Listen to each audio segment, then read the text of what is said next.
you follow the other channel, you're aware of what a crazy ordeal it was this morning. I have no idea what happened. I don't know if my mental acuity is dropping off that much, if I was distracted because I was talking while I was driving. That never happened before. I got completely lost on my way to work. I had no idea where I was, had to turn on the GPS. I still made it to work on time. I leave with plenty of time to get to work. Man, I look terrible in the afternoons. My hair's a mess. I got tons of flyaways. So, yeah, it was a nightmare. It was weird. Like, I want to watch it when I get home. Like, I want to see what was going on in my face when I realized I had absolutely no idea where I was. It was good times. So this is the other direction. This is the drive home. I will probably do this as a bookmark for the Drive to Work series, and I want to keep it a secret from Matt as long as possible. He's already aware that I have a second channel. This was actually my first channel. I forgot I had this channel when I created the other channel. They're very similar. The names are the same. Like, one just has a more formal version of my first name. I don't know if it... I haven't even looked. I don't know if the channel has some kind of weird thing like numbers and stuff like that. I've seen when I've posted comments on the thing, it ends up adding all this like extra characters, but I think after the post is done, you don't see that. It just has either your name or your initials. I know it's been years since there's been a post on this channel, so if you're a regular here, up until this video gets posted, there have only been 2 videos posted here, so this one's probably a bit confusing, and if you're not familiar with the other channel, you have absolutely no idea what I'm talking about. So although I do this in almost every one of the other videos, I will explain very briefly that my friend Matt had asked me at one point to do, and I forget exactly how it came up, but the point was I was going to do, because I have a long commute, I was going to do a video blog, or just whatever this is called, a YouTube video of my drive to work. And his initial thing was to, like, fill it with either pro tips or advice or some of my rambling stories. And I thought it would be really funny to just do an hour and a half of me just sitting there in silence. And then at the last couple of minutes before I end the video, start talking about something. I kind of tried it. I just really didn't want to sit there in silence every day. So now it's just me struggling to find something to say every morning on my way to work, being very tired because it's early morning. I get up ridiculously early, and so now it's just kind of a joke thing. It has unfortunately 2 subscribers. On the channel itself, the other channel, not this one, I do talk about the fact that we're up to, and it was just I think it was as of yesterday, we gained a 2nd subscriber.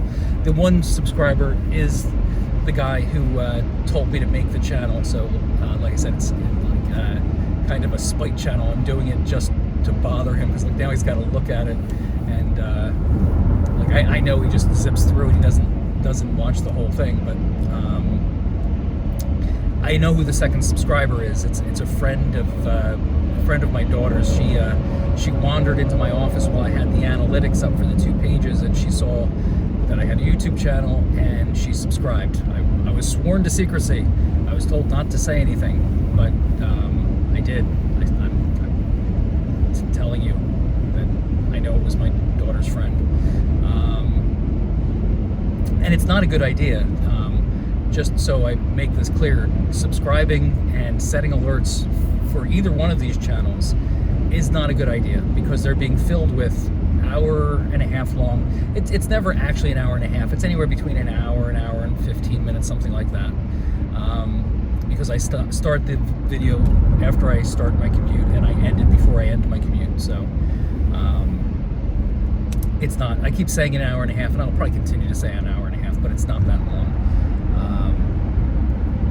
But it's still way too long because there's literally no content. So there's no reason to subscribe. There's no reason to hit the notification button. There's no reason to tell your friends. Like, in fact, if you've gotten this far into the video, I can assure you it doesn't get any better. There is zero content. It's just literally me rambling, stream of consciousness stuff, whatever's on my mind at the time. And the other channel is even worse because I'm uncaffeinated and tired. So yeah, the two channels combined, zero content. But I'm going to make the videos and I'm going to upload them because somehow to me that translates to a joke. I think it's funny, and I think I'm going to keep escalating it. I'm going to find more and more ways to make this zero content stuff just to drive my buddy crazy because he told me to do it, and I don't know. There are those out there that think that it's just because I like the sound of my own voice, which I've stated is patently untrue. I don't like the way I sound to myself, and I definitely don't like the way I sound in recordings.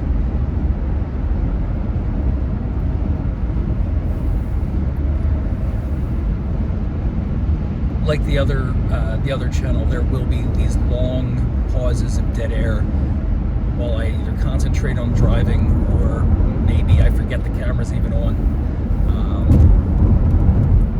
But like I said, you shouldn't subscribe, you shouldn't watch. There's literally nothing to see here. I don't have any extraordinary skill sets that I'm going to share. I don't have any great life hacks. I mean, I share life hacks, but it's obvious stuff that everyone should know. Like one of the dumb ones I shared on the other channel was like, if you're driving home at night, especially in winter, and it's cold, and you know you're thinking to yourself, I'll just get gas in the morning. The gas station's crowded. It's a hassle. Don't put it off till the morning. I've made that mistake too many times. The gas cap thing can freeze shut, even if it's not rainy or snowing. It can freeze shut from condensation and stuff like that. Then you're stuck at the gas station, and you have to figure out a way to get it open because you can't make it to work unless you get it open. I mean, I'm in a rare situation where 60 miles is not enough for me to get to work. So if my dashboard's showing 60 miles, like that's nowhere near enough mileage to get to work. I need to have more gas than in my car. My commute is ridiculous. But the reason the show is an hour and a half is because my commute is 2 hours. So I video the travel. In the morning, I generally don't take the highways. I take the back roads. And in the afternoon, I take the highways because the back roads is basically a single file line all the way home. And it just lights and like stoplights and traffic, and it takes forever. But in the morning, I can take the back roads because there's not that much traffic. I'm like the only guy on the road most of the time because everybody's on the highway and it's less crowded. It's a lot more miles on the highway, but it's a lot quicker in the afternoon.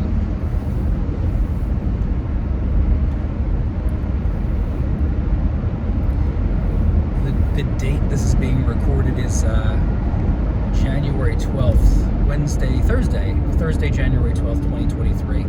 The distant future, I remember many, many moons ago when I was younger, thinking about the year 2000 and how far away it is, and like how different the world was going to be in the year 2000, and it wasn't. And now, in the year 2023, actually, in like 7 more years, the year 2000 will be as far behind me as it was ahead of me when I was born. So, yeah, like I keep thinking 20 years ago was like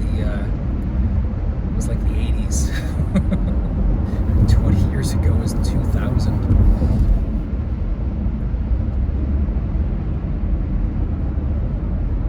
So I'm thinking about getting an induction burner for home.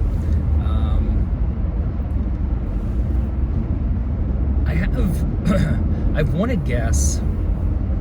I've wanted gas for a long time. I used to have when I remodeled the kitchen in my other house, I had a gas stove with an electric convection oven, and I really like that stove. But as we get further and further into the future, I most of my cookware, like I really, like I've got some go-to stuff in the kitchen. Like I've got my go-to pans. Like I try to use my 12-inch cast iron pan for everything, and like with a little bit of research that I've done, I found that you don't want to, if you do get an induction range, you don't want to get a cheap one. And unfortunately, what that means is the cost almost apparently parallels the size of the magnets, and the magnets are what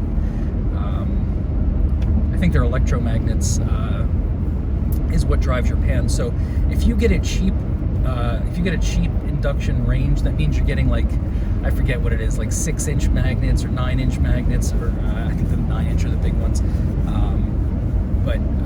So if you get a cheap one, it may not heat your entire pan. So like if I'm using my 12-inch skillet on a cheap induction cooktop, what I'm reading is it'll only heat the middle of the pan. I mean, the outside will get some heating due to just the heat flowing through the material, but it's not ideal. So I still have to do some more research before I go to induction. Like right now, the reason I want to go to induction is because, like, the electric elements, like, one, I don't like electric elements. I've cooked on the stovetop. I've cooked with gas my entire life.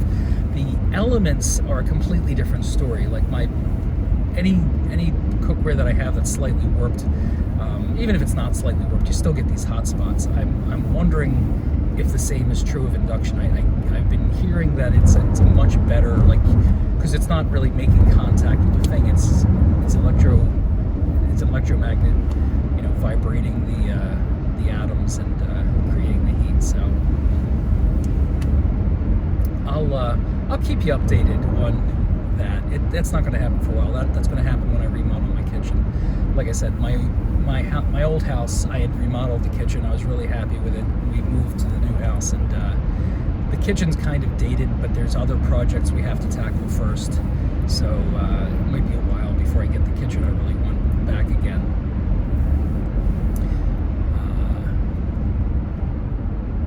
It's a bigger kitchen than I used to have, but it's not. It's actually, yes, less useful because of the way it's laid out. I want to actually, like, do a serious remodel. I want to knock down part of the wall between the dining room and the kitchen, and, like, have a pass through, like, make it a much larger area. But without seeing what I'm talking about, this is not doing you any good.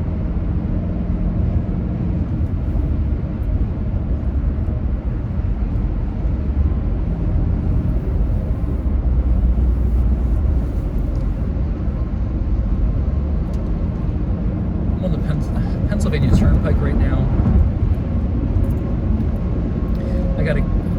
If I get out of work on time, it's usually a pretty good ride. It's one of the amazing things about traffic and the turnpike and things like that. 10 minutes at this time of day, if I leave work, it doesn't even have to be a full 10 minutes. If I leave 5 minutes later than I normally do, the compounded traffic that piles up will add no less than a half an hour to my trip. And I find that amazing. It's, like I said, it's a long trip to begin with, but if I don't bolt for the door at the end of the day, oh, you were trying to get in and I cut you off. That is really rotten. I didn't do it on purpose. There was a thing blocking. I didn't see his turn signals lesson. He may not be trying to get in. He may be just riding that turn signal. He is. Yeah, he's still in that lane. His front turn signal is going the other way. I don't think he knows what he's doing. Yeah, now he's going the other way. So he didn't even want to get in this lane.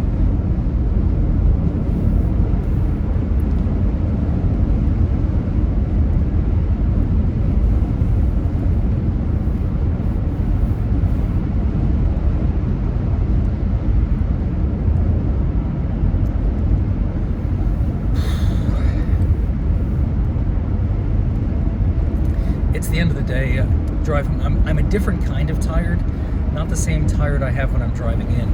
I don't really have brain fog, but I am like, beaten up. Work is a bit stressful, and so I've got that post-work decompression thing where, although I'm talking to you guys, like, there's work stuff that's still like just rattling around and going over and over and over in my brain, where I'm thinking about what I have to do tomorrow, issues that weren't resolved, new issues that will come up tomorrow because of issues that weren't resolved today.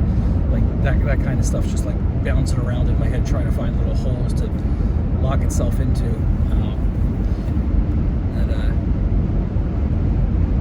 That usually goes on for a couple of hours. Like I don't think like until I'm home for at least 45 minutes does the whole decompression happen. So it's good that I have this long drive home to sit in silence and contemplate the error of my ways and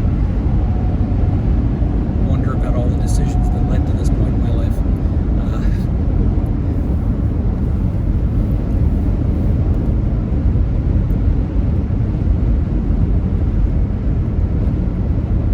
Somebody at work was mentioning that California is falling off into the ocean. I don't know how much of that is just alarmist nonsense, or like I heard there's mudslides and stuff like that, but I don't really follow the news too closely. It's all depressing, but I know all kinds of weird stuff is happening. Like I heard that like all the planes, I think literally all the planes were grounded yesterday or the day before because of some kind of software glitch. That just sounds like a bad design. If one thing going wrong can ground everything. But I don't know how true it is. All of you do, because you're much more well connected. I don't know how to say what I'm trying to say. You're all much better connected to the world than I am. I live out in the middle of nowhere, and I don't watch the news, so I have no idea what's going on.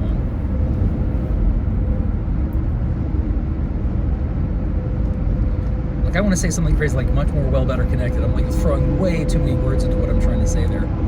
You're all better connected. You all have more of a thumb on the pulse of the world than I do.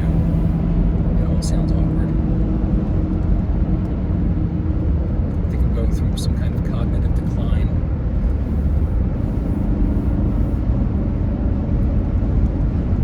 I didn't want to go to work today. I had a bad tummy ache. I believe stress related.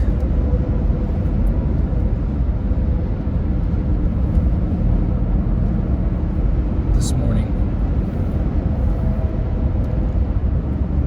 There's a helicopter just kind of floating over the highway. It's like a traffic copter, or who knows?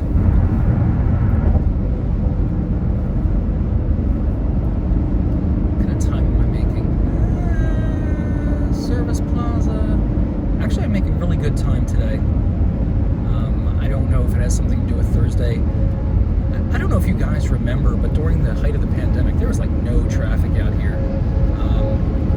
Like I hate to rehash things that I've already talked about in the other videos, but you shouldn't be watching any of these anyway. But I was allowed to, during the lockdown, I'm part of the military-industrial complex, so I was allowed to drive. I had special papers, and so I was one of the few people that were actually on the road during all that nonsense. And it was nice not having other people on the road. My commute, like the reason I'm mentioning it is my commute today is almost on par with the commutes during the height of the pandemic. Like taking the highway home, like when there was no one else on the road, like it knocked nearly a half an hour off my, I think half an hour is exaggerating, probably 20 minutes, like a solid 20 minutes off my quickest previous trip when there was no one on the roads during, peak human traffic hours.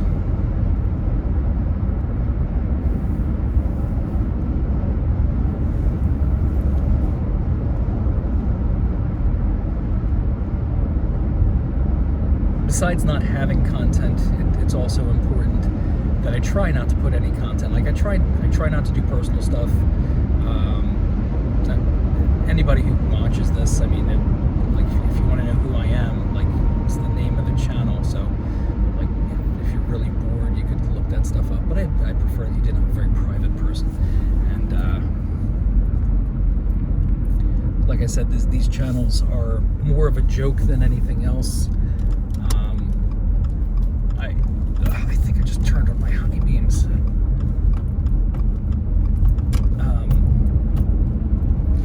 So they're not meant to have any real, any real content at this point. I am boring myself. So yeah, it's just hour and a half empty air. Yeah, I am making really good time today. If this keeps up, this video could be less than an hour long. That would be awesome.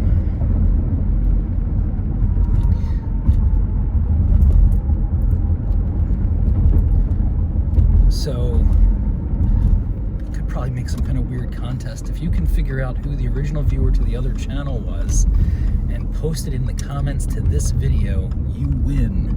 I'll figure out what you win though. And the viewer, that's what I should do.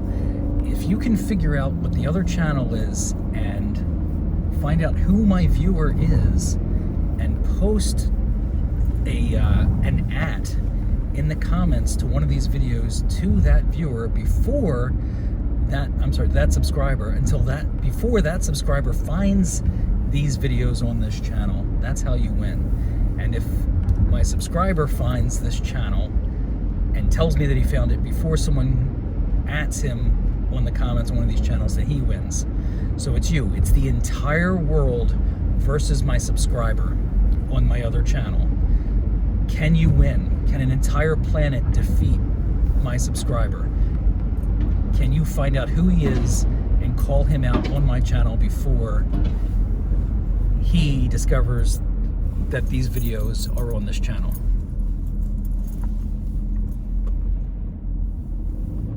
Can you?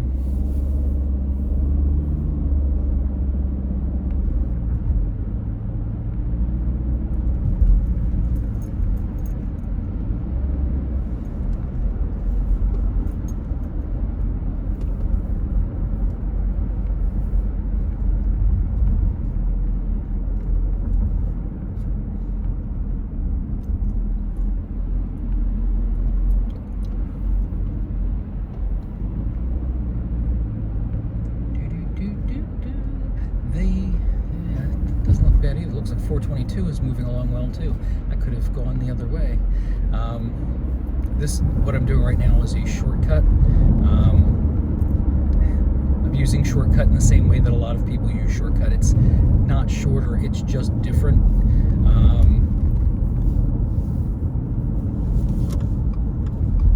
It's a way to get onto 422 without having to get on that ridiculous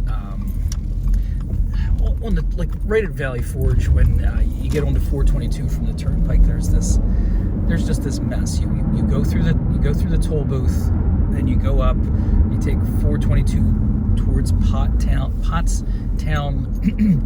entrance, and there's like you're merging onto a straightaway that's coming from another route, and then you have to merge all the way. Like you have a certain amount of time that you have to merge all the way to the right in order to get onto 422. And when it's busy, it's hard to get in. Like you can't stop. You have to keep moving, and then you have a certain amount of time before you're a dick, because if you don't merge in early, what you're trying to do is squeeze in at the very end, so it looks like you're trying to jump in the line. And if it doesn't work, then you have to go around and then get one at the next entrance, which is what I do. I cut out the middleman. I don't even try to merge. I go to the exit before, and I get onto 422 that way. And it's been a pretty solid method, because it's not even Russian roulette anymore when you try to merge to get onto 422 at entrance, the other entrance, it's always, you're always shooting yourself in the head because it's always tight traffic, moving real slow.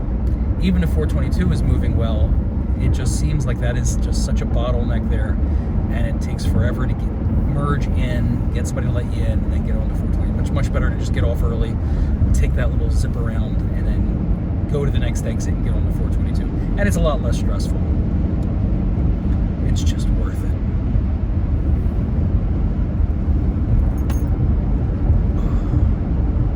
My stomach's still bothering me.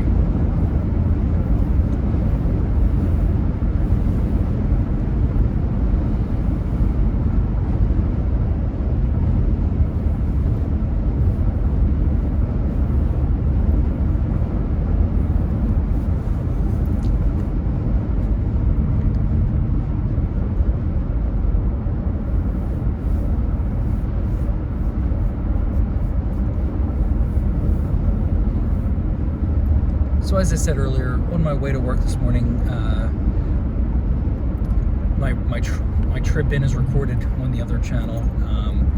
I got lost. It was the most bizarre feeling. Like I take the same route every day. I mean, well, one of two routes. I either take the back roads or I take the highways, depending on what time it is. But like I used to take the highways all the time, and I started taking the back roads because like the tolls between my house and work were like extremely expensive. I'm taking Turnpike 422. There's some bridge with a troll, and yeah. So I've taken the highway to work, like literally hundreds of times, probably thousands of times, and I have no idea what I did wrong. I don't know if I got off at an exit I wasn't supposed to. I don't know if I missed my exit. It almost seems impossible for either of those to have happened because it was dark because it was so early in the morning, but it was clear. I've missed my exit before. That has happened because of fog. But when I finally went to GPS it, I guess I could have missed my exit, but I still don't understand how I ended up in Bristol. It just doesn't make any sense to me. Because the last time that happened, when it was foggy and I missed my exit, I just ended up right in Jersey. So you go east long enough, you end up in Jersey. It's like a warning to you. Be careful going east, you could end up in Jersey.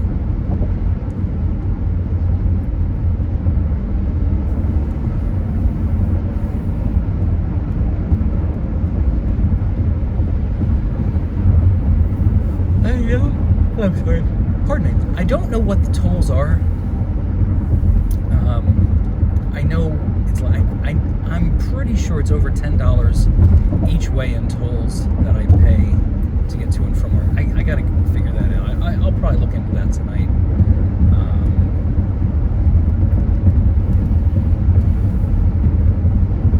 Because now I'm really curious how much it costs.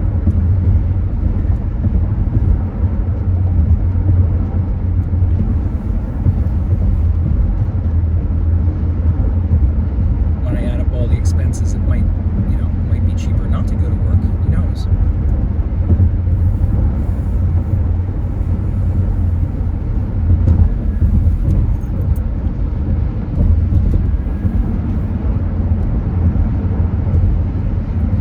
Now I'm thinking about what I'm going to make for dinner, and the fact that it's Thursday night.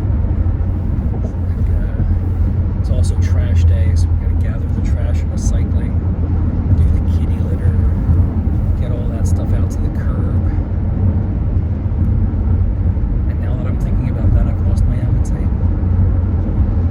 So there, I've already solved one of my problems. Actually, I am very hungry. Didn't have much of a lunch today. Like I said, I had a stomach ache when I woke up this morning. I wasn't feeling well. I didn't pack a lunch. I usually pack a lunch. Today I didn't pack a lunch, so what happens when I don't pack a lunch is I eat garbage at work, candy bars, and just nonsense out of the vending machine.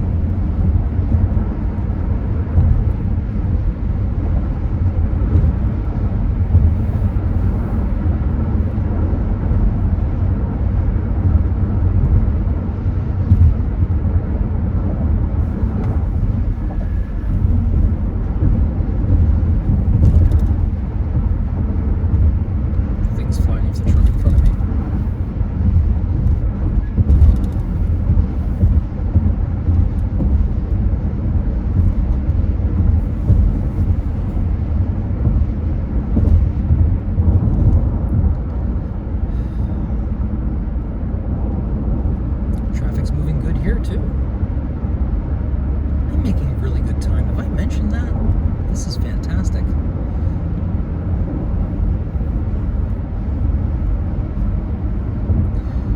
So, when I was younger, much younger, late teens, early 20s,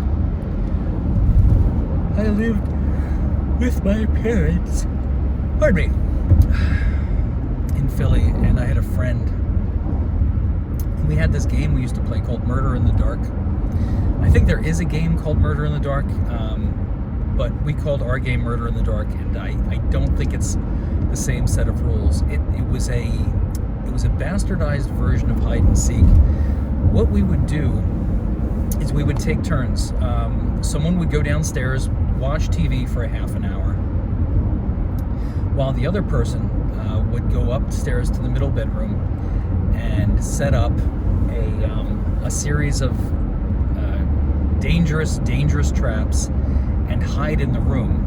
And the goal of the game, like I said, was it's a bastardized version of hide and seek. So after you were done watching TV for a half an hour, you would come upstairs, and the room was literally blacked out. It was a row home in Philly. The back faced a factory. I had very thick curtains in there, so it was almost like a blackout room for sleeping.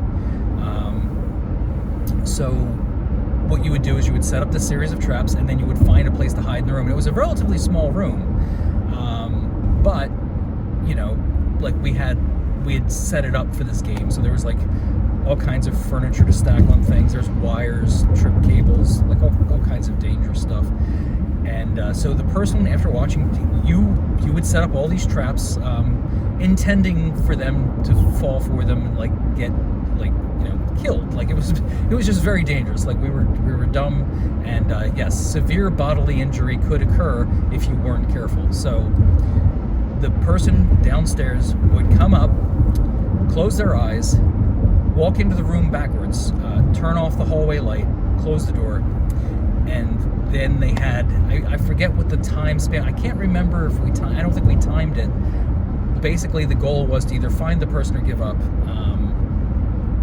And I think that was it. Like I don't think there was a time limit. It was just, can you find the other person? You would think in a small square room like that, it would be pretty easy to find the person, but we were devious little bastards. Like we set up contraptions that would, like we became like little MacGyvers. We would take pens apart, use the springs from pens, flip the whole thing around, find a way to jam it into the rug by the wall, so that you if you stepped on the floor at that point, it would release just enough so that the spring would shoot the pen into your leg. We had giant, heavy cast iron fans that we would put on tables, and then we would use the cord as a garrote, and we would attach it so that, like, one of two things would happen. You would hit it, like, you're not moving a mile a minute, so it's not going to strangle you, but it's like, you're hitting yourself in the neck. And then the best part is it's a giant cast iron fan that's just barely balanced, so when you hit that, the cast iron fan would fall and hit you in the head, killing you instantly. And various other towers and things to knock over and bang things to like hit your hip on, like just metal corners. And we would also get clever with electronics. So like I would have an amplifier set up with some speakers. So if he was looking for me, if I felt that he was getting too close to the actual spot where I was, I had like a little extension cord where I would plug in the amplifier, and it would make a noise over there, and like it would sound like I'm over there, and so he would start moving in that direction. It was like the dumbest game you could possibly play. It was wonderful. We got in so much trouble. We broke so much furniture playing that game. There was this like beautiful saddle stool that we had.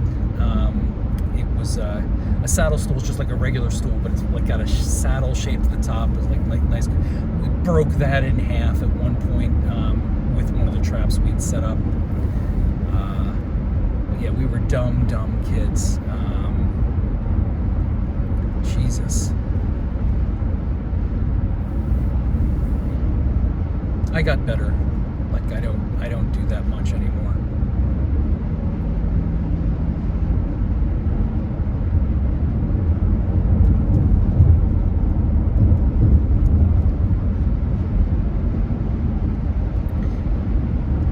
normal games that used to play in the cities, games like hose ball. Like, a lot of people don't believe that hose ball was a real game. It's where it's when your pinky balls, your half, when you lost all of your half balls. Like, after playing pinky ball, you'd play half ball. Like, after you lost all your half balls, you'd steal a hose and play hose ball. Like, you literally cut lengths of hose. It's crazy. Look it up. It's funny what stuff we used to play. But back to stupid stuff we did as a kid. We used to make mortars too. You would take a trash can. So you steal a trash can, like one of those galvanized steel trash cans. You steal a trash can, and then you steal a downspout off of someone's house. Not a plastic one. It has to be an aluminum downspout. So you cut it to length so that it's sticking out of the trash can a bit, and then you load the trash can up with debris, cardboard, paper. You set it on fire. So now you've got a nice roaring fire going in this galvanized trash can that you stole with someone's stolen downspout in it, and you get these cans of spray paint. And what you would do is, after the fire's going good, you would drop the spray paint cans into the downspout, and after they heated up enough, they would just explode and shoot out of the downspout across wherever we had it set up, usually landing on people's houses, getting paint everywhere. The good wholesome activities that all inner city youths enjoyed when they were children.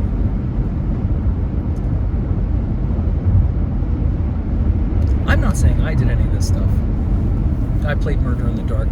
I don't think I was actually ever involved in making the mortars. The kids in the neighborhood did do it. And my understanding was it was loads of fun. You should not try this at home. Definitely don't try it in your home. But if you do this in your home, please send me a link to the video.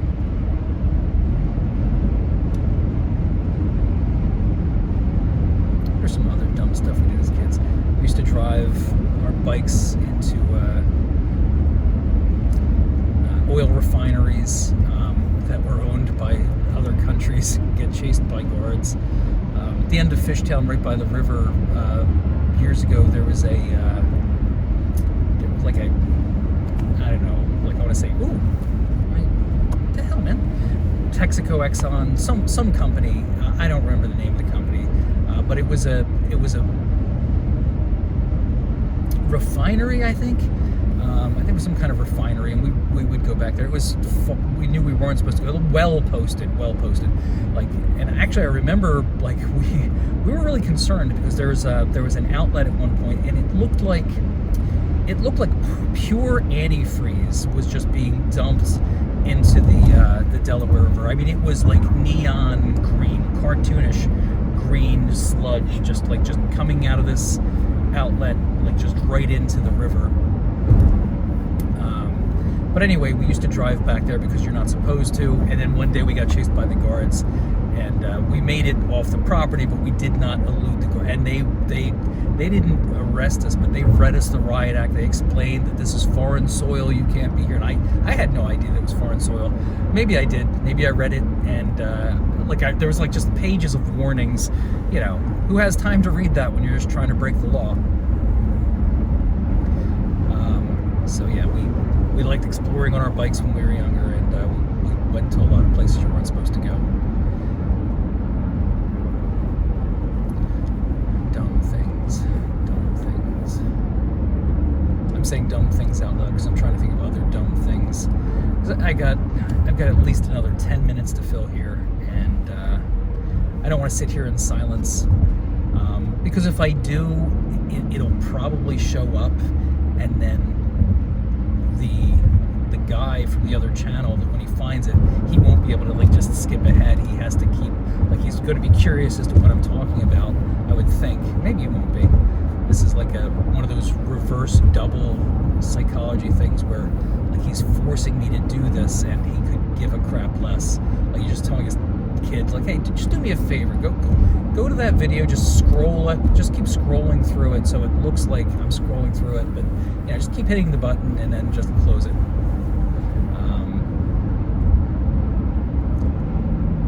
It's much more reasonable than I thought what I thought was happening.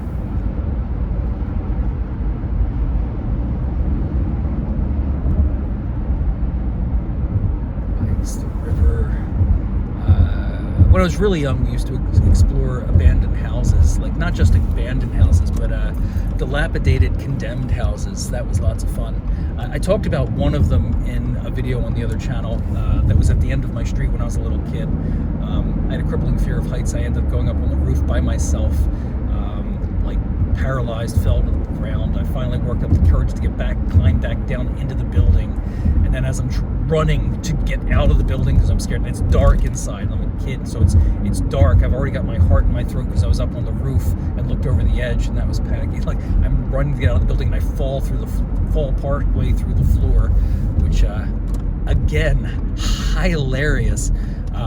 So I'm even more panicky. I didn't get hurt. It's just like the building was literally about to collapse. Like, all the joists and the subfloor was just squishy. That's why I fell through it. I didn't fall into a hole. I literally fell through the flooring, which became a hole.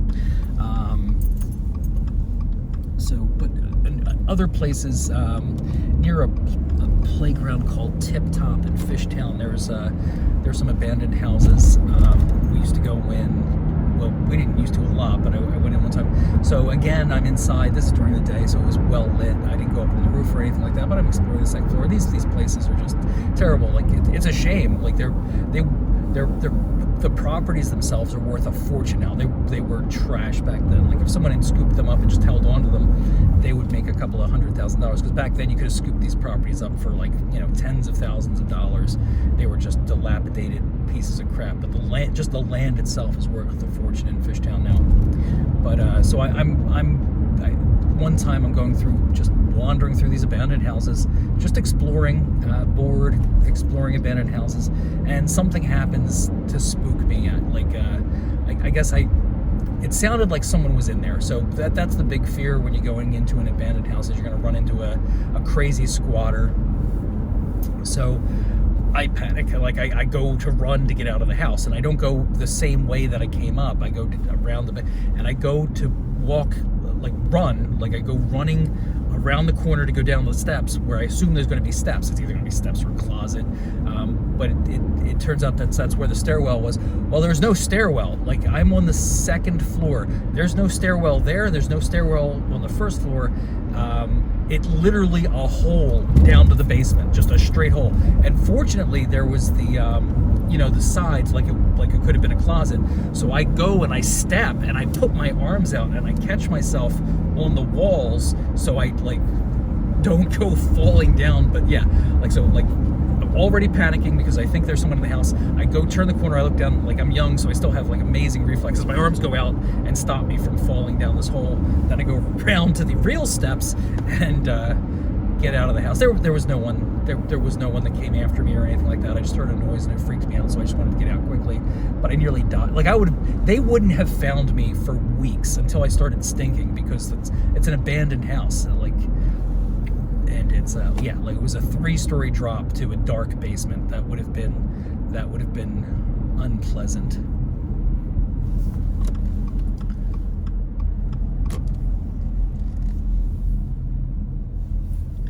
And those are the only dumb things I've ever done. Except for all the others.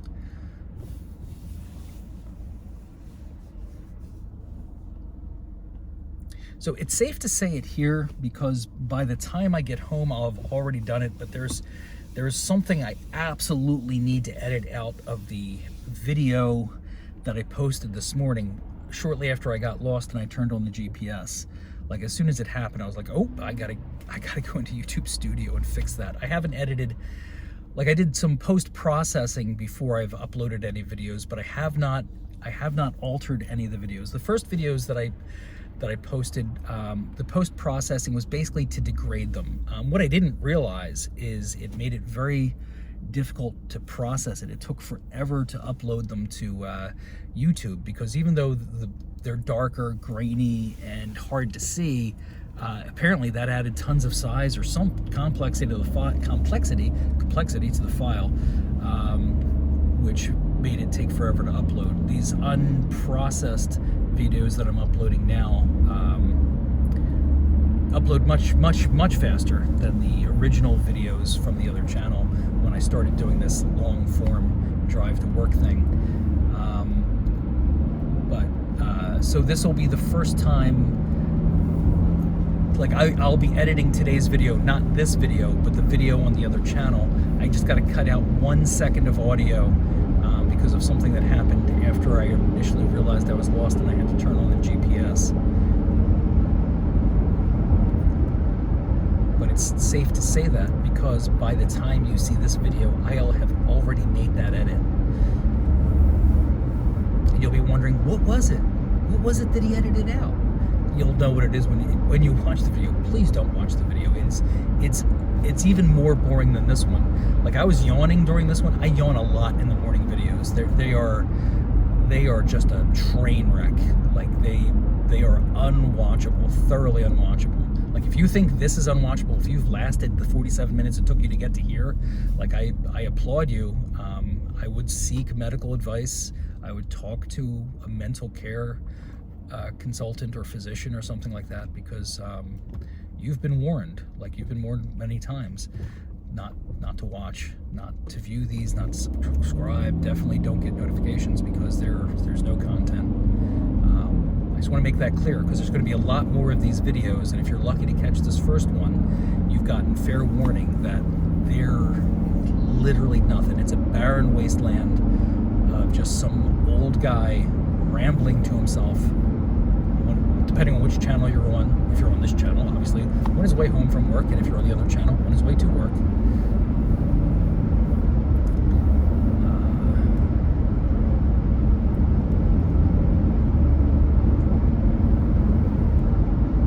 But anyway, if you do look at both channels, it's pretty obvious why I have to cut 1 second of audio.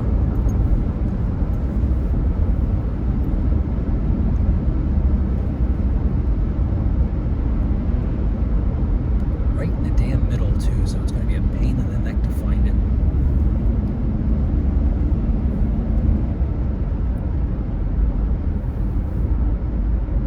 Oh, that's right.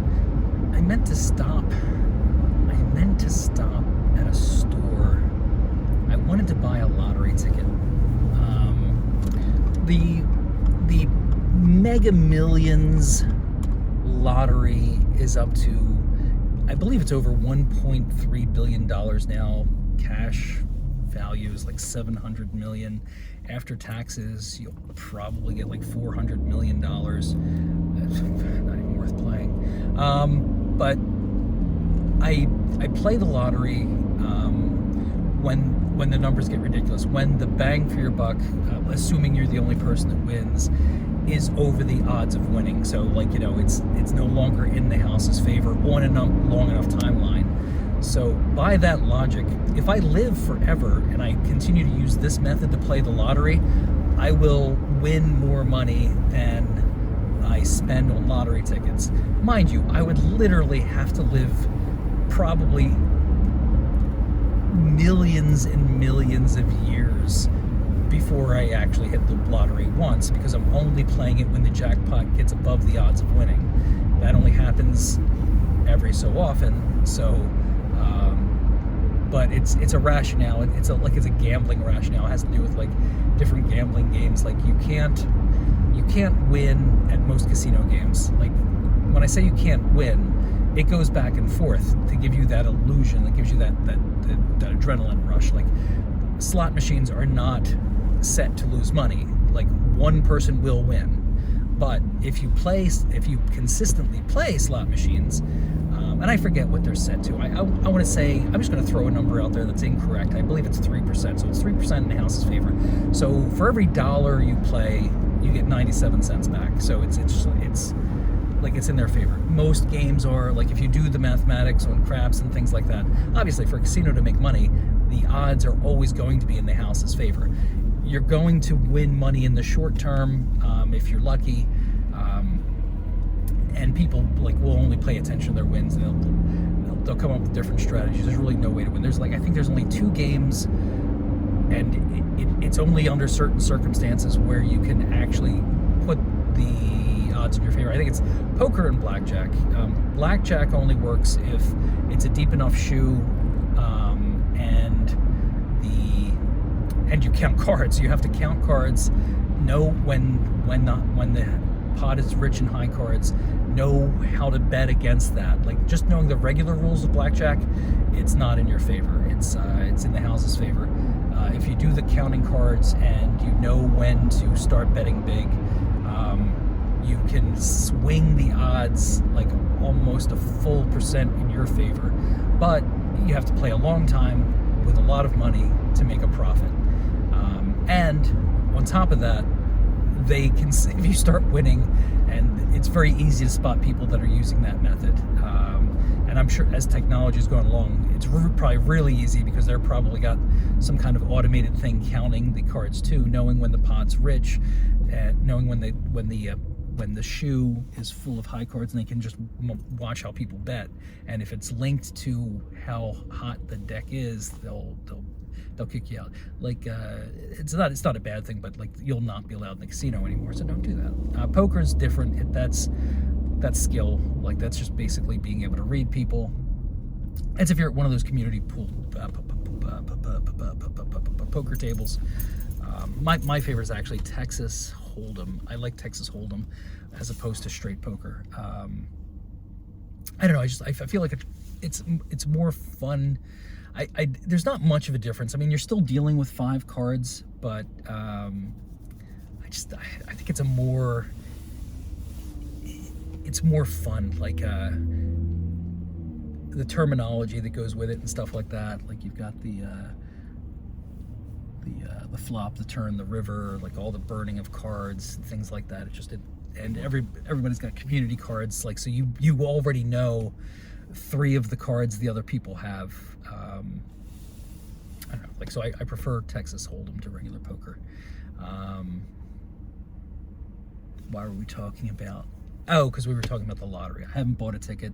I don't think the drawing is until Friday. Today's Thursday, so I have tomorrow to buy a ticket. And like I said, I don't have any delusions. I'm never going to win the lottery anyway. Like I said, I do that mathematical equation, so it makes sense for me to buy a ticket. I know I'm not going to win, but what that ticket buys me is the ability to fantasize about what I would do with $1.3 billion. After everything's said and done, I'm only walking away with $400 million, a scant $400 million. But I talked about it this morning too. It's fun to fantasize. You'd think it's fun to fantasize, and I do. That's the reason I buy a ticket. One, there's that. You can't win $1 billion if you don't buy the ticket. But 2, I can fantasize about what I do if I was suddenly that rich. I mean, and as I explained, I'm not really that creative when it comes to that. I can't really think of what I would do. Obviously, I would maybe fix stuff around the house, sell the house, get a better house. Maybe I'd like to run a hotel, that kind of stuff. But it's I don't want to buy a yacht and travel. Done the research. It's really expensive to own those kind of things, and I know that's what one way to sink yourself if you're I know all the normal stuff I do. I know the trusts that I would set up for friends and family, and how to put money away so that my daughter never goes poor. But the fun stuff, what would I do for fun? How long would I transition out of my job? That kind of thing.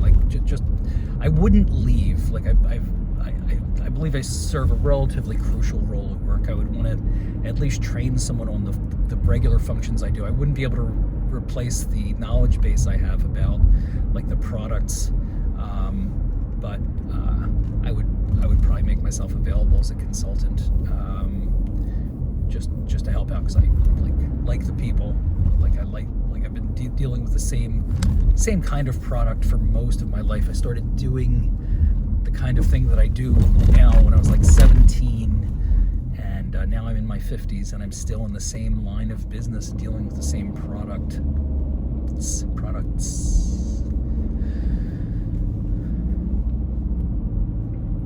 And you pick up a thing or two over the years. Oh, right, that reminds me. This one's going to end abruptly, but I have to because it's near the end of the ride, and I don't want to drive you all the way to my house. Have a wonderful day.